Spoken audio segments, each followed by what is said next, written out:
Okay, so good evening, everyone. Good evening, ma'am. Mm-hmm. Okay, so let's start. Is the presentation visible? It's visible? Yeah. Yes, sir, visual. Yeah. Oh, so today we are into our second session of corporate acquisition. So before we start our session, let's have a quick review about our last session. Okay, so what we discussed.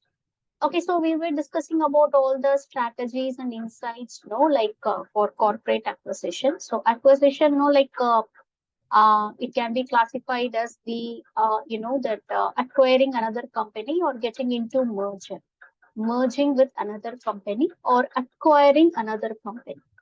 So the difference between merger and acquisition is when merge happens with another company, when two companies merge together, so they come up with a new venture, new product, and they share the resources.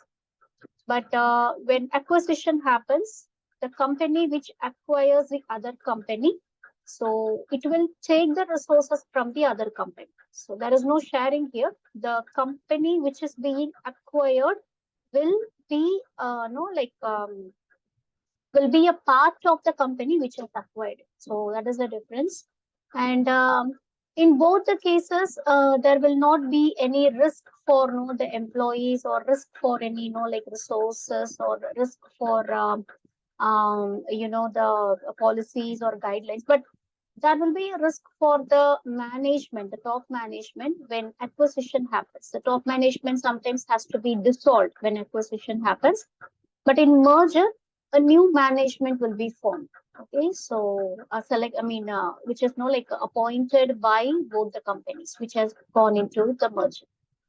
So that is the main difference, between merger and acquisition. And one more thing is in acquisition, the company which is being acquired may lose its, name or brand in the market. They cannot be or they will not be running with the same brand. So since it is acquired by the other company, okay. So that is the disadvantage of acquisition. So we started off with the meaning and definition and types of acquisition. And we saw about horizontal acquisition, vertical acquisition, and corporate acquisition. And so horizontal is all about merging. It's not like a typical merging. Okay, it's a typical merge between two companies. That's horizontal acquisition, where both the companies give the same type of products or services. So like there is no difference in their product or service. So such companies know when they merge together and come up with a new venture, that's called horizontal merger or horizontal acquisition. Okay? And vertical acquisition, vertical merger is where the bigger company or the exceptionally doing good company acquiring another company. But here, the vertical merger, in vertical merger, vertical acquisition, the point is they may be in the same industry, but they may be dealing with different products or services. Okay, so for example, one company is dealing with laptops, and the other company is dealing with say this components, hardware components like chips and wires.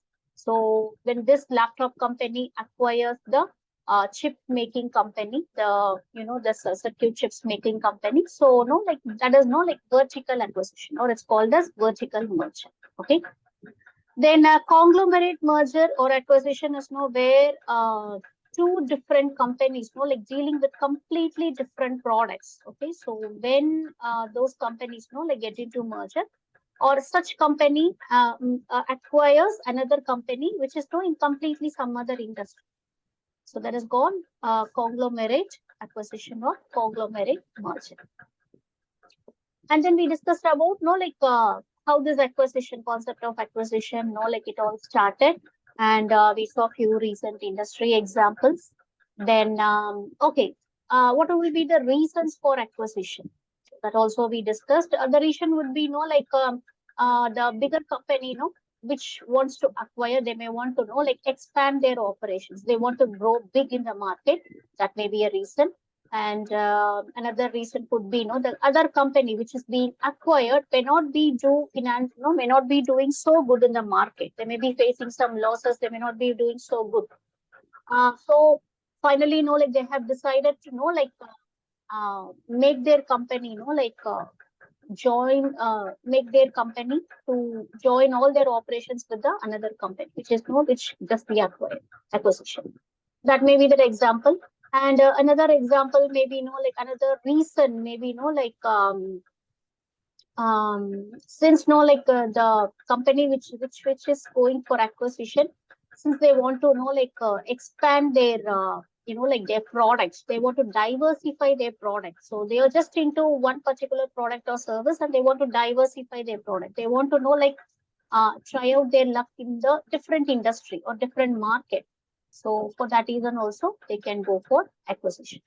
So when acquisition happens, it's not an easy process and it's not a quick process. So it's a slow process, and each and every component, it has to be, like merged with the mother company, which is which is acquiring the other company. So each and every component, it has to be, merged. So when merging happens, the actual merging happens, there will be a new management, there will be new set of employees, and the resources will be shared. And the equity sharing, like it depends on the percentage of investment by both the companies. So that process is not like easy, because it's completely a new venture. But here in acquisition, when the companies know like this, when the company which is being acquired, when it has to know like go on with the policies, guidelines, and management, everything like when it has to line up with the company which has acquired it, it's not an easy process. First, there will be a resistance from the employees. There may be no like resistance from the employees. They may not be ready to go with this acquisition concept. So many employees may leave their position, and especially the talented persons, like the talented employees.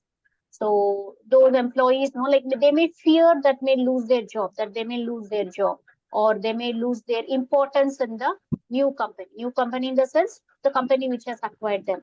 So fearing, they may leave their positions, and they may go to like competitors companies.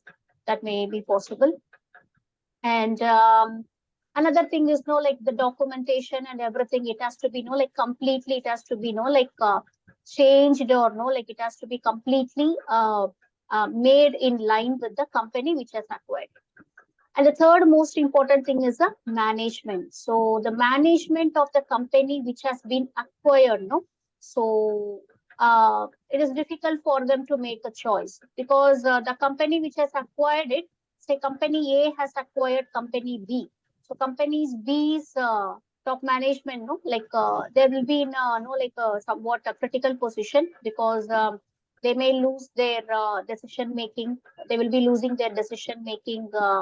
Like the rights, and sometimes they may be considered, but in uh, not always. So these are the like the disadvantages of acquisition. So this may happen. Then the goals and objectives, why a company has to go for acquisition. So this we discussed.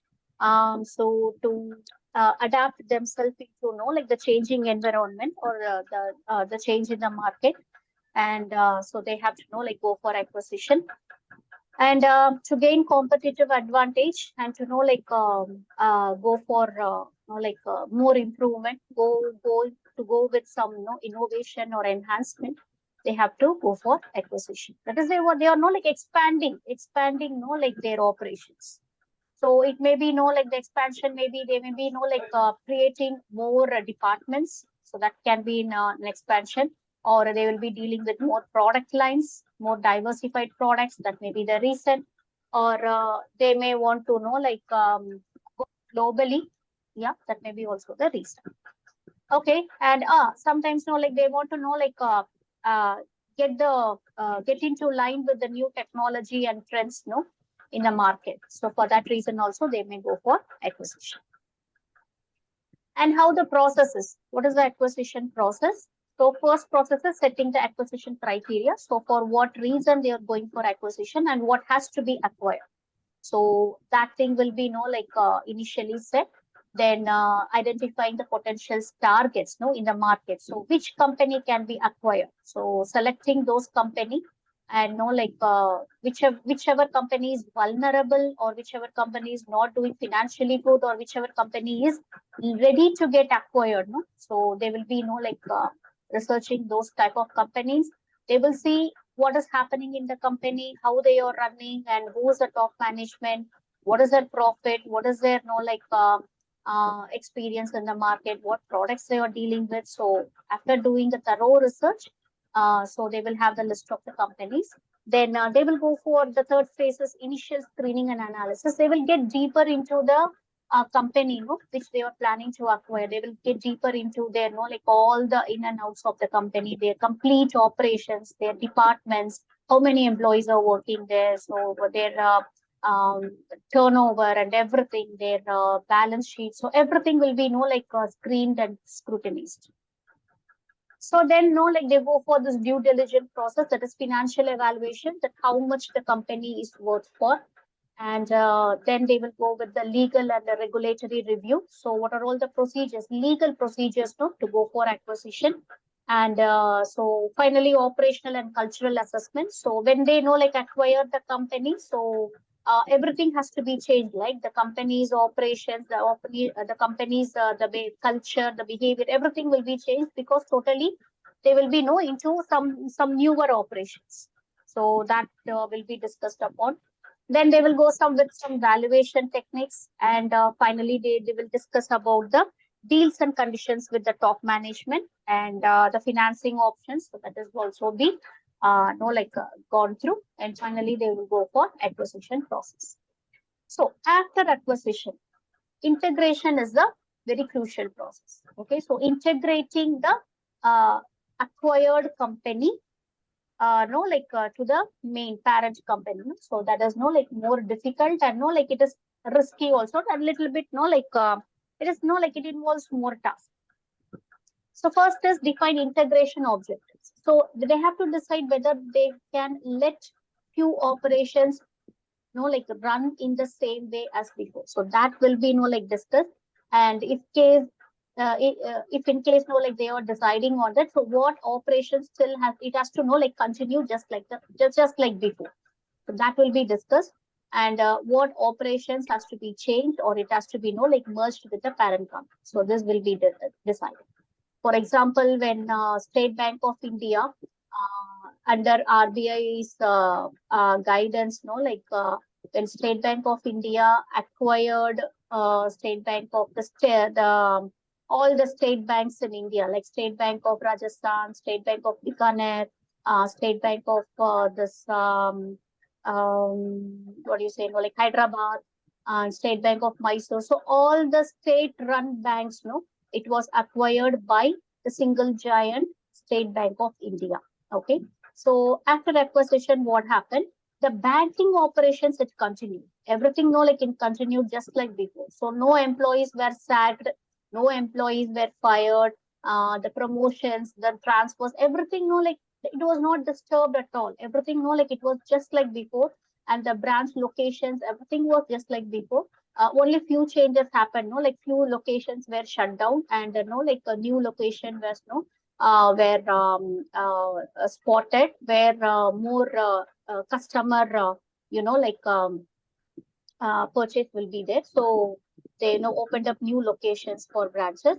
So other than that, there was not much change in the overall operation. So normal banking operations, it went just like that, and all the employees, they stayed just like that. So the only thing changed was the name. So instead of State Bank of Hyderabad or State Bank of Rajasthan, it was just State Bank of India. So that was the only change happened. Okay, so the name, logo, brand name. So only that one changed, and nothing else changed. So the company, which acquires the other company, so the management will decide. So which operations has to be merged, or which can be, left as. Okay.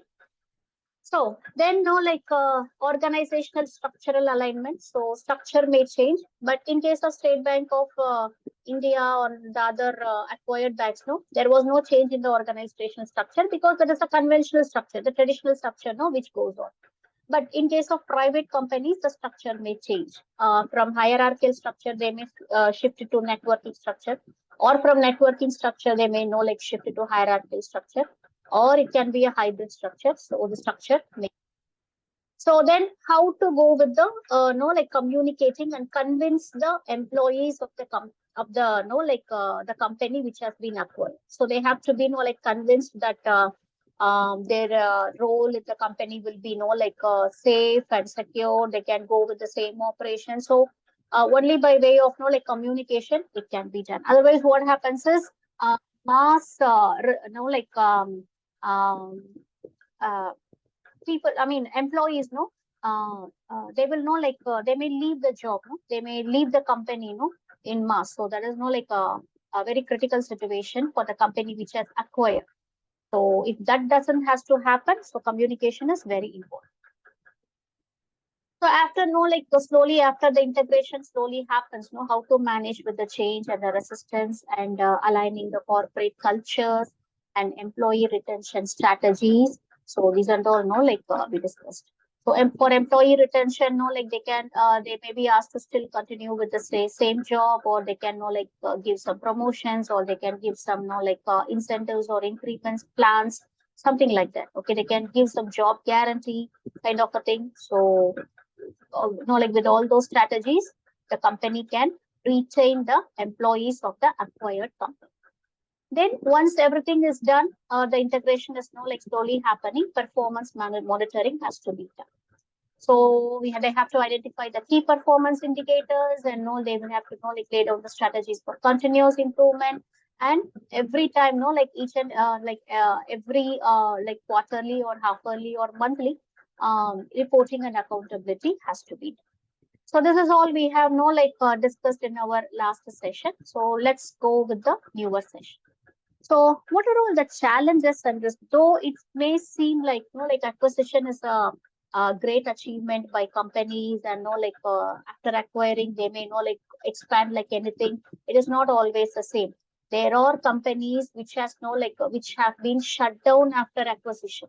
So there are few companies as well. So what are all the challenges and risks in acquisition? Let's discuss.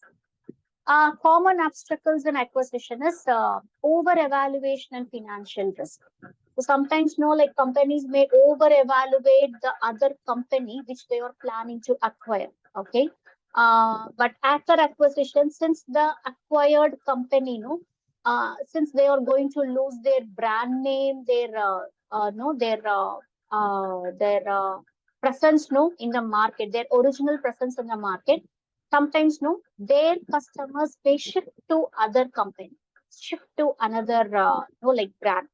So there is a scope of loss or a scope of risk when going for acquisition. Say for example, there is say take Reliance. Reliance is planning to acquire another retail chain. Let's take Lulu. So both are big giants, obviously. In case Reliance is planning to take acquire Lulu. Okay, so what happens? So people are very there are very loyal customers for Lulu brand, right? So they'll go to Lulu, for any kind of their purchase, they may be visiting Lulu, and that may be the reason. And when Reliance acquires Lulu, what happens? The Lulu name may not be there, because the brand may lose its name after this acquisition happens. So what happens when it becomes just Reliance after acquisition? The customers, the actual customers, the loyal customers of Lulu may not be going back again to the same premises. So there is there is a risk there. So it is a loss there, for the Reliance. For Reliance company, it's a loss. Even after acquisition, the business is not expanding. It's a loss for them. So that may happen.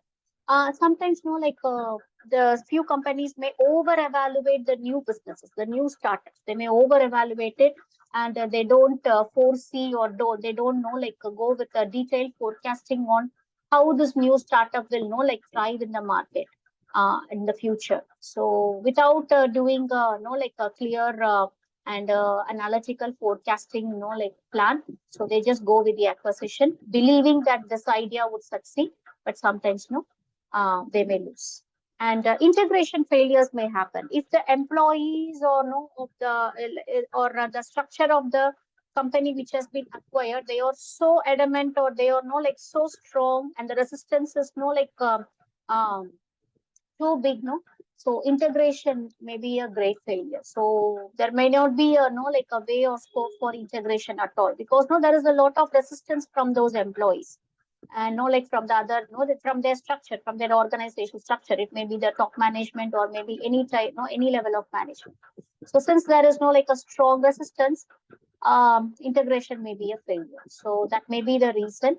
And sometimes like even in the integration process, things may not go as per their plan. So that may also be the reason for the failure. Then regulatory hurdles. So there are many, like regulations, like it keeps on changing.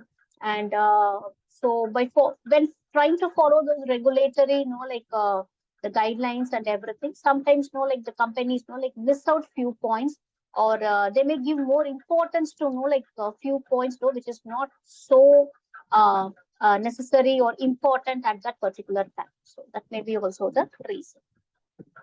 So risk mitigation strategies. How to go with risk mitigation? What is risk mitigation? Like foreseeing, forecasting, or speculating a risk and before it happens, and like taking precautionary ways, to avoid the risk happening. So that is risk mitigation. So how we can go with the risk mitigation? How do companies go with risk mitigation? First is comprehensive due diligence. Thorough due diligence uncovers financial, legal, and operational risk, enabling informed decisions and targeted mitigation strategies to avoid post-acquisition liabilities and integration challenges. So, a thorough due diligence has to be done to completely scrutinize the financial, legal, and operational risk.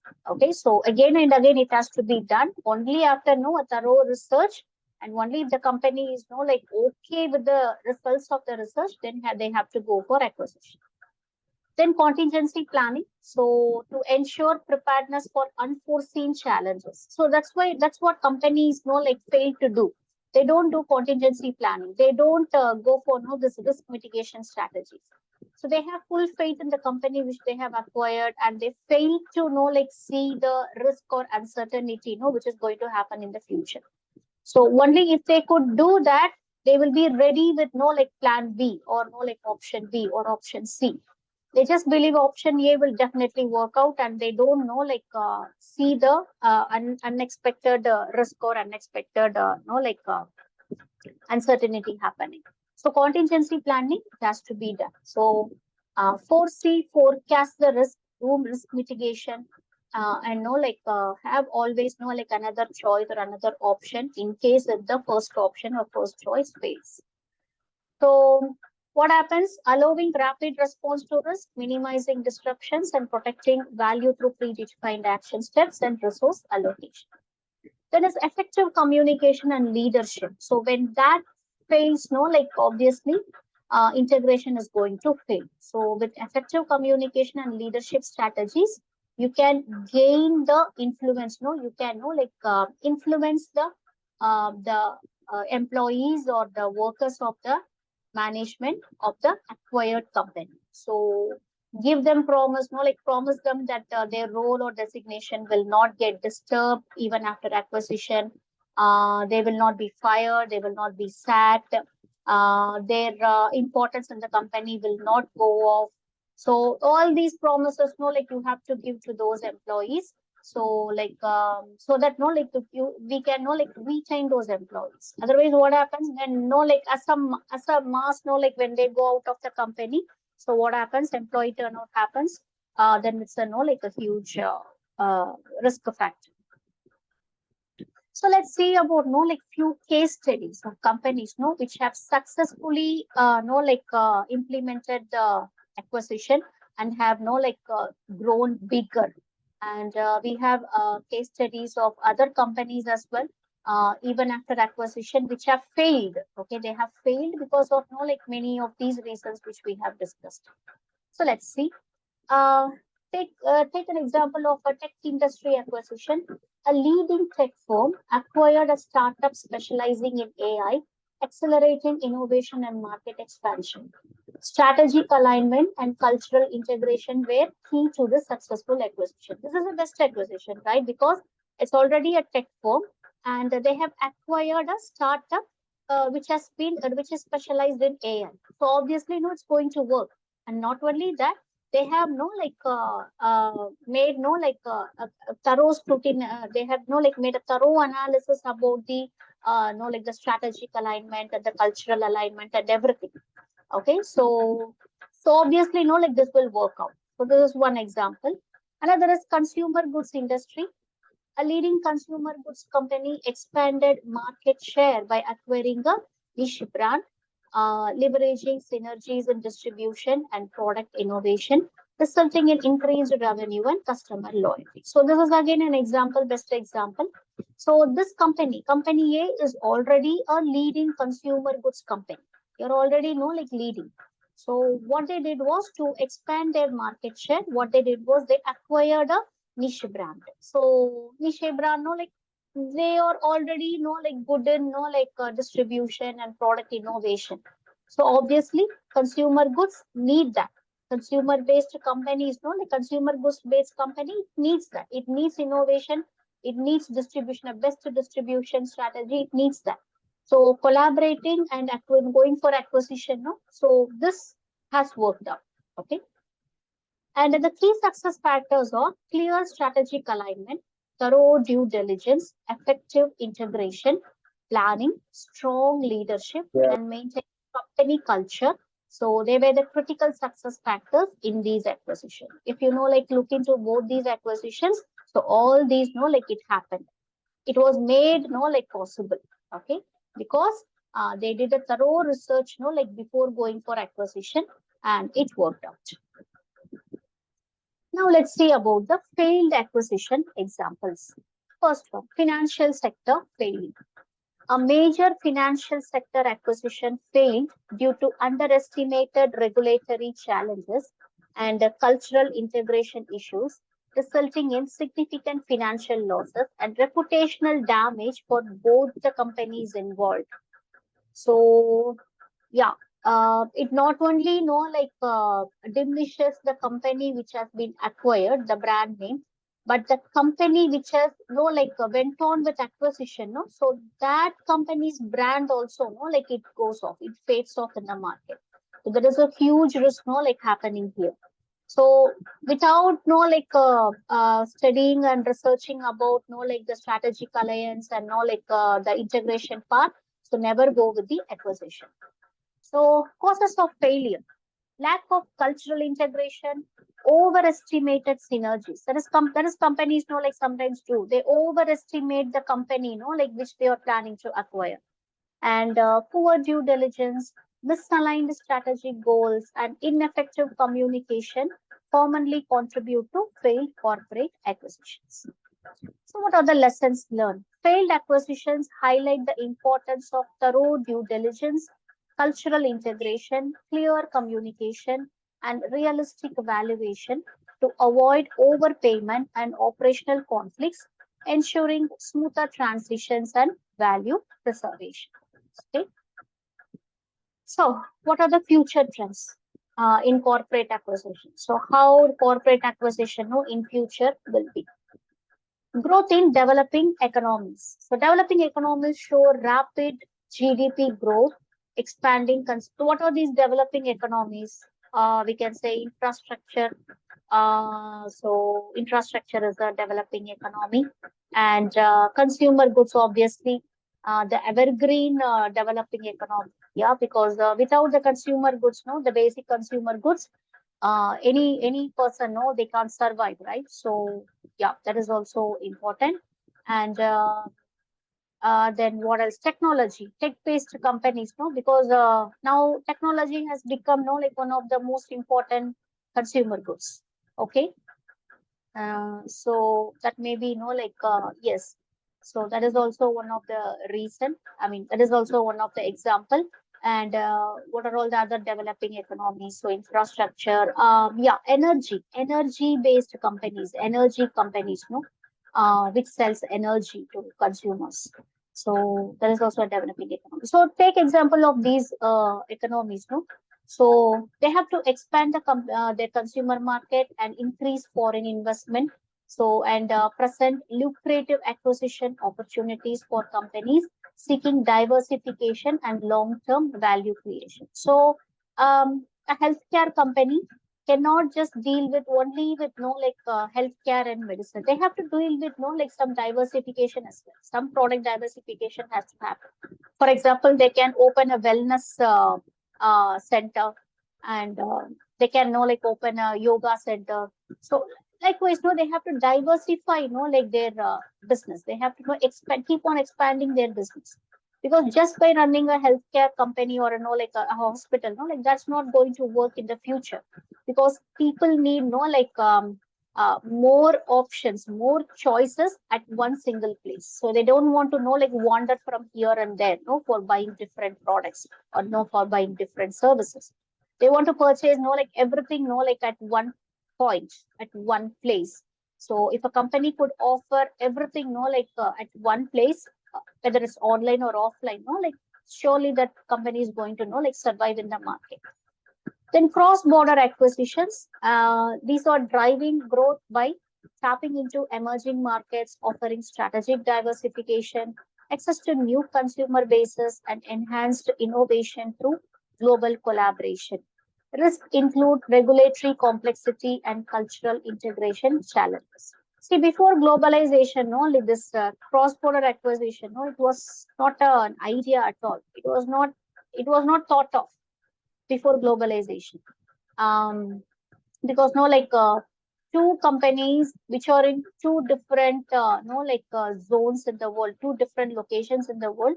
So it's no like very rarest of the rare, no like when two companies join or collaborate together. But after globalization happened, no like this was possible. Now any local company, no like now they can go globally, and thanks to these online selling platforms like no like Amazon and eBay, you can sell any product, no, like from the comfort of your home. You can sell it anywhere in the world. So that is possible right now. Yeah, even no like any handmade products or no like handmade craft items or no like any type of products, no. At the comfort of your home, you can no sell your brand, sell your no like products globally. So that has become no like more convenient nowadays, and this will be no like uh, it will become more innovative, and it will like expand more in the future. So cross-border acquisition, no, that is also possible. Okay, so for example, no, like if you're selling from your home, your say yesterday I was speaking with one learner from your this thing. So she was telling, no, like what here her business idea was to know, like open up child care center kind of a thing, because nowadays parents both parent or no like they are working, and they hardly have time to know like manage their kids, no, after they come back from school or when they are no like in the toddler no like stage.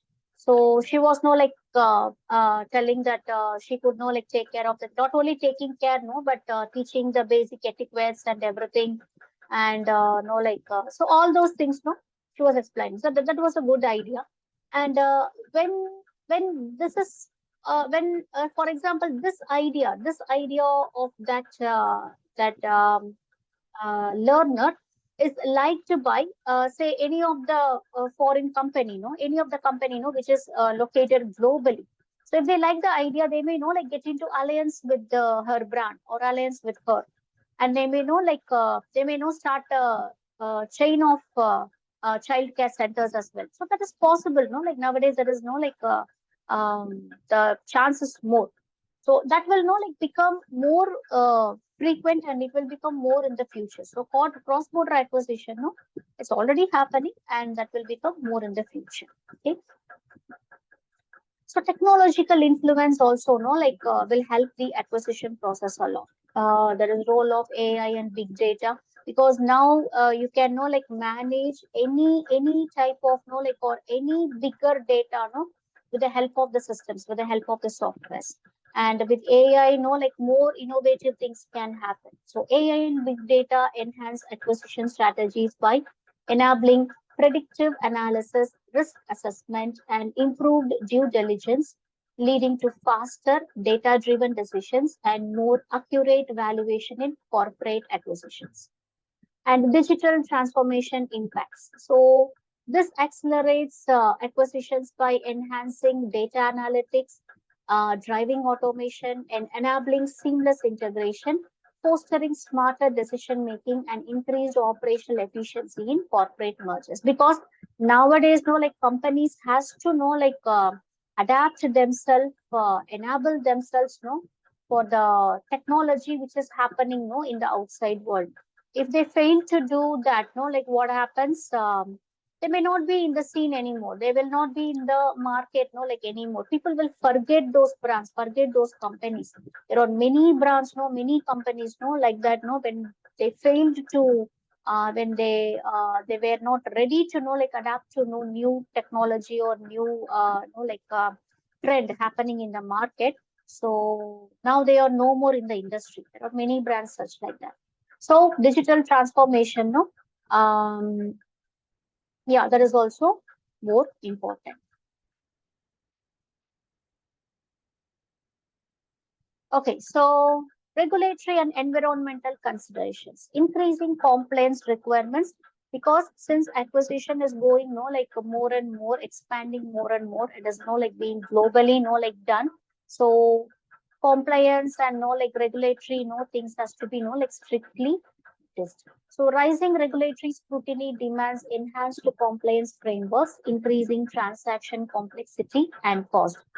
Firms must proactively adapt to evolving laws, ensuring through thorough due diligence and robust environmental risk assessments.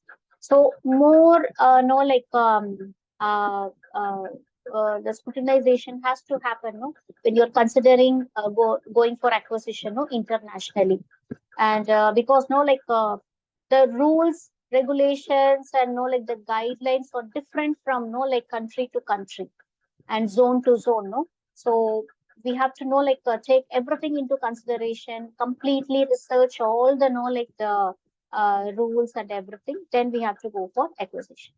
Then finally, sustainability and ESG factors. Now, all the firms, no, like almost all the firms in the world, no, the established firms, they are into this sustainability thing, environmental, no, like factors, because yeah, they have no like they have come to know that they have done lot of damage to the environment. So now they are in the face of no like like repenting for it. So they have to stick on to the sustainability. So any company which is no like following the sustainability factor, no, so yeah, so it will be a success in the future business. So increasingly, acquisitions prioritize sustainability and ESG factors, driving compliance with evolving regulations and enhancing long-term value through environmental and social responsibility integration. Okay. So yes, we have come to the end of the session. If you have any questions, you can ask. Um, we can know, like I can give you few examples of companies which have failed in acquisitions. No, few companies. For example, I could remember this. Yeah, that is this Microsoft. That is a very famous case study. Like Microsoft. No, Microsoft. They went into like acquiring Nokia. Like Nokia. Yeah. So what Microsoft did was, no, they spent like some billions of money, for acquiring Nokia, the mobile phone business. So what was the reason? They want to expand. Microsoft want to expand their business, no, and they are in tough competition with Apple computers. So no, like they want to integrate the systems, that is the software and the hardware and everything, plus they want to know like get into this mobile phones and applications as well.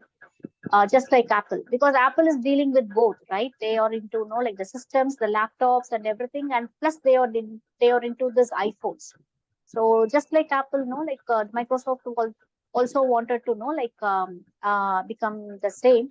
So what they did was they acquired Nokia by spending billions of money. Uh, but what happened? Nokia was already doing very bad when Microsoft planned to acquire it. Nokia was already doing very bad, and Nokia was into no innovation at all. They didn't know they were into no innovation at all. They just they were running with the same kind of operations. They didn't go for any kind of technology update or nothing. Not even in their their mobile features. So they just went on with the same kind of operation, same kind of features and everything, same kind of services. So there was no innovation. There was nothing new in Nokia. And because of this, what happened? Microsoft has to lose the acquisition part. That is no there was no use in acquiring Nokia. So that is what has happened. Um, and not only that, Microsoft would have made it possible if they would have spent more money in research and development after acquiring Nokia. They would have made it better, made it a profitable one. But the money part, because already they have spent so much of money, billions of money they have already spent, and they didn't want to take more risk. So that's why it was a biggest failure in the acquisition మా అక్క environment. వద్దామా Yeah. ఎన్ని వద్దాం So one more, ఏందా guys, please ఇంటికి mute your audio. Mr. నాளைకా Ditto Kumar. Ditto నాளைకా Kumar, please mute your audio. I don't know how many times I ask you to mute your audio. You're not following it, so it disturbs the class to an extent. Yeah, so that is one of the the famous case study, Microsoft acquiring Nokia, and biggest failure in acquisition. And what another acquisition failure was the Time Warner Brothers. Yeah, the Time Warner Brothers. It was acquired by AOL. Um, IOL, they acquired this Time Warner Brothers. Again, there was a huge loss because this overestimation. That was the main reason. They overestimated the Time Warner Brothers because Time Warner Brothers, they already had no enough competition in the market. There were no Golden Mayors, there was this Netflix, there was many competition. They had enough competition in the market already. So it was very difficult for the AOL team, after acquiring this Time Warner Brothers, it was very difficult for AOL, to come up with the loss. So that is another important, I mean, best example for a loss in acquisition. Okay, so yeah, and what else? Yeah, so yeah. So yes, yeah, if you have any questions, you can ask.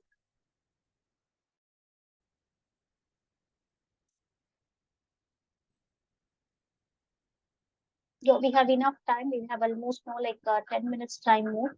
So we can have a thorough question answer session here. Yeah, you can ask me.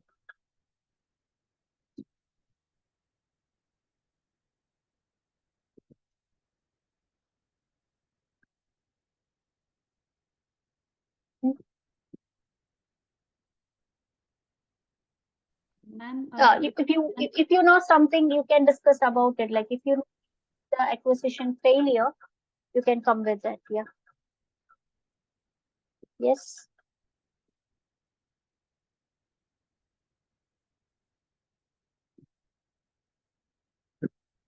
Oh, nothing. Okay. So in that case, let's discuss a case study about a failure, an acquisition failure. Okay. eBay. So eBay, like it acquired Skype. So we all know Skype very well, right? So eBay acquired Skype, in 2005 itself. Okay, so they acquired Skype, and what happened? Those Skype is like in 2005, Skype was the best, the online meeting platform. Before this Google Meet and before this, this Times Meet and all. So Skype was the best online meeting platform. So seeing the possibility of the, the profit and everything. So this company went on with, acquiring the Skype, eBay. So what happened? Um, After acquisition, Skype didn't enhance their features. It just went with the same features. Nokia, they haven't enhanced anything, right? So likewise, Skype also didn't enhance their features.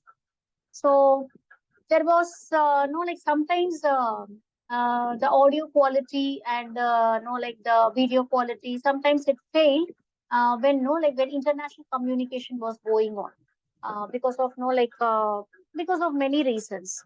And by that time, by 2009 and 2010, Skype has the biggest, we had they had biggest competitors as well. So Google launched this Google Meet. They have already experimented that, and they have launched that. And the difference between Skype and Google is Google kept on enhancing it. Google, they kept on enhancing the Google Meet options and Google Meet features, but Skype didn't do that.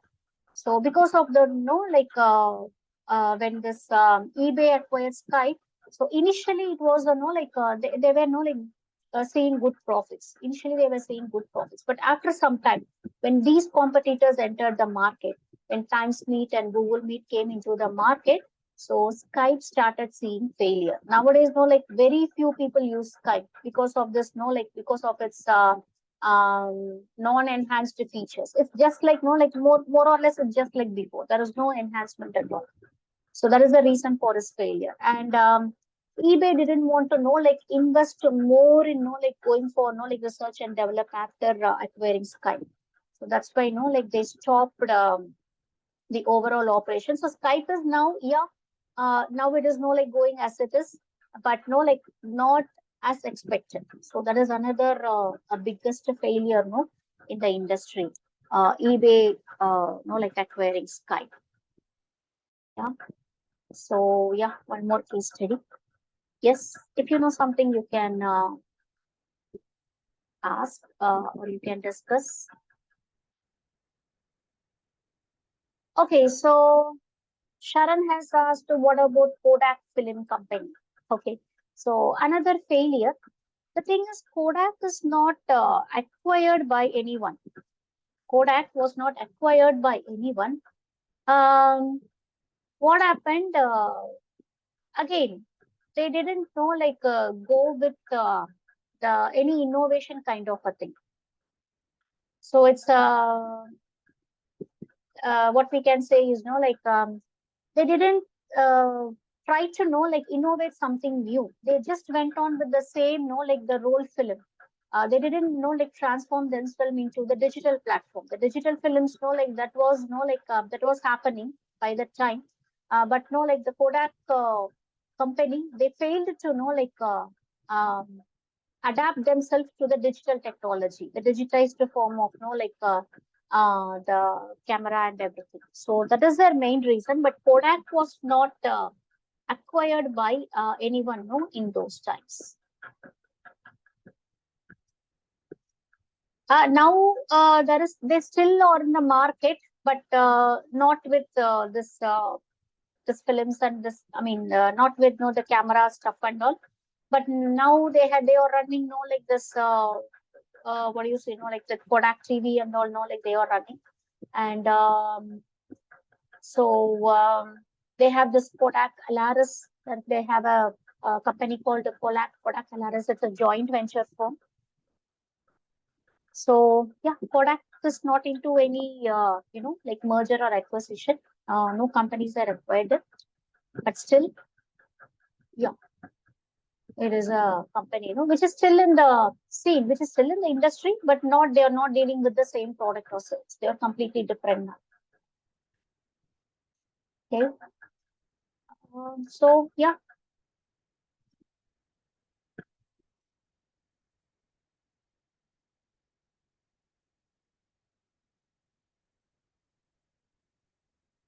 Anything else you would like to ask or discuss?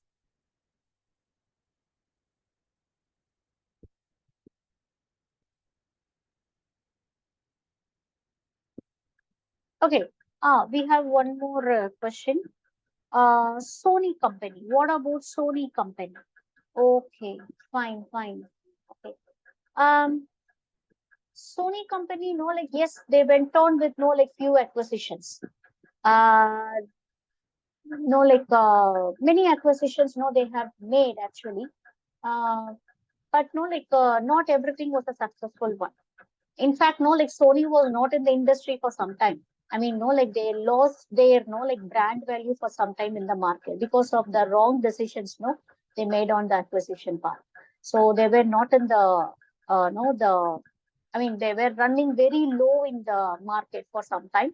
But after that they corrected their mistakes and they have like come up in the industry. Now they are doing good. So they acquired many companies, like for example, they acquired um, this Kina Tracks.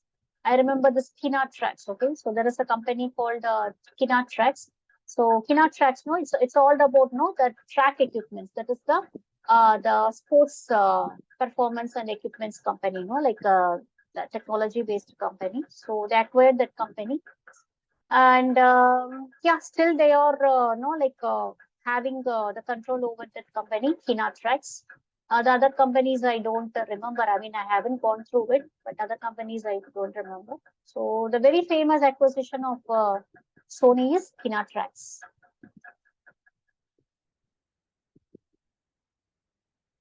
Yeah, anything else? Yeah, Sony, like acquired Z TV, our own Indian TV, Sony Z TV. Okay, they acquired it, but it was a failure. So that acquisition, that was a great failure. So now Z is not part of the Sony. It's not the part of the Sony. Because like the management, there was a strong resistance from the ZTV management. Okay. Yes, Aisha. Yeah, yeah. We will discuss about the accelerated topic, but that's next Friday only, not Saturday. Yeah, Sony acquired ZTV, but like there was a strong resistance from the management of ZTV. So because of that, like this integration, we didn't happen at all. There was a long fight, and they went into legal battle and all. But it was like a failed acquisition plan. Yeah. Okay. So yes. Anything else?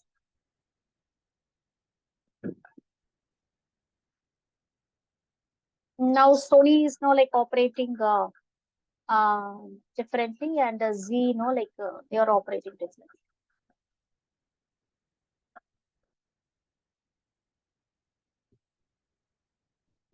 Anything else?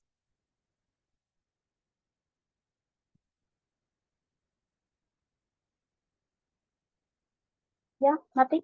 Sure. Okay. Fine. So in that case, we will know like meet in another session. This material, I have it as a single PPT. So like when I'm sharing it with the course coordinator, so like don't think that since we have two sessions, there has to be two PPT. No, it's a single PPT. So all the points I have discussed, it's in the single presentation. Okay. So once the class is over, I'll share it with the coordinator, and they will share it with you. Okay.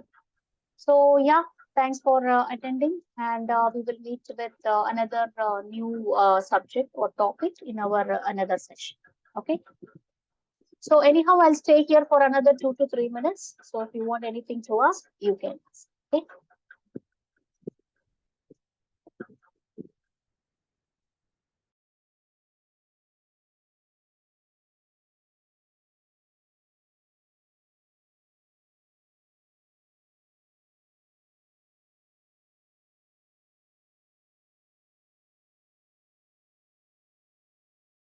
Okay, ma'am. Thank you, ma'am. Yeah. Thank you.